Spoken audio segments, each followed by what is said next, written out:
don't attract women. We attract like computer programmers and guys with sort of blood-spattered baseball card collections.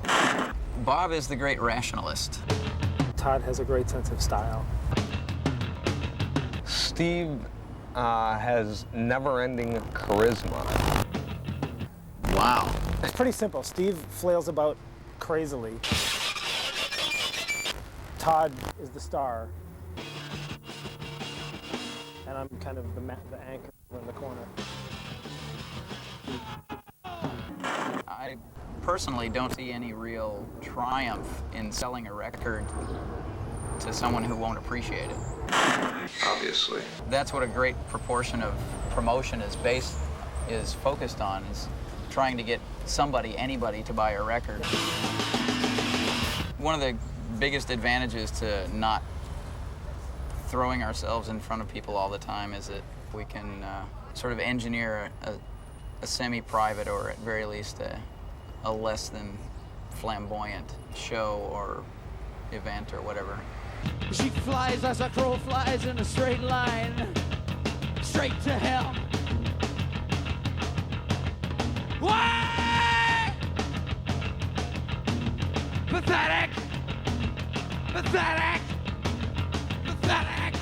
Bands that are sort of addicted to the cycle of advance hype and then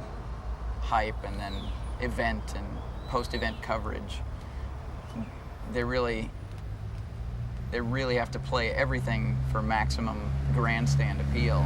We can do smaller stuff that's just for our own entertainment without being concerned with stuff like that.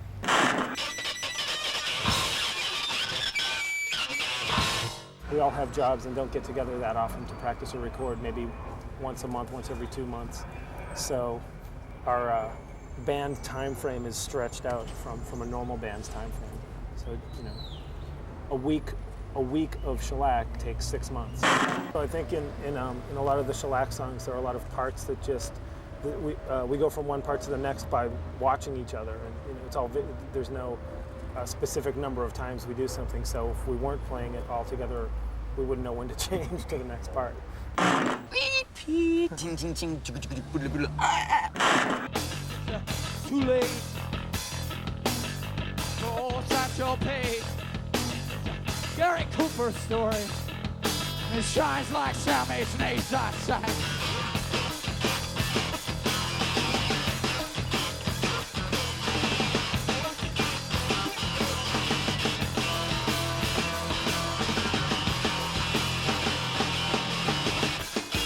Gonna eat what I pick. I hope you're choking. Dance a razor. The styles of contemporary rock music recording now, the dominant style is one of very heavy production, a lot of layers of sound laid one on top of the other, and so what we're doing seems to be in stark contrast to that. Into fire. Gonna lay down. Oh, that's time. What do they do? Into fire. Under my hand. A lot of people out there use a thing like. There are a lot of records historically that were made the way we make records that I think sonically sound very similar, or just in terms of the sparseness of them. A lot of the older rock and roll and rockabilly records were done with a live combo playing in a room. An awful lot of the early punk rock records were made that way just because no one had any money, and that was the cheapest, easiest, fastest way to make a record.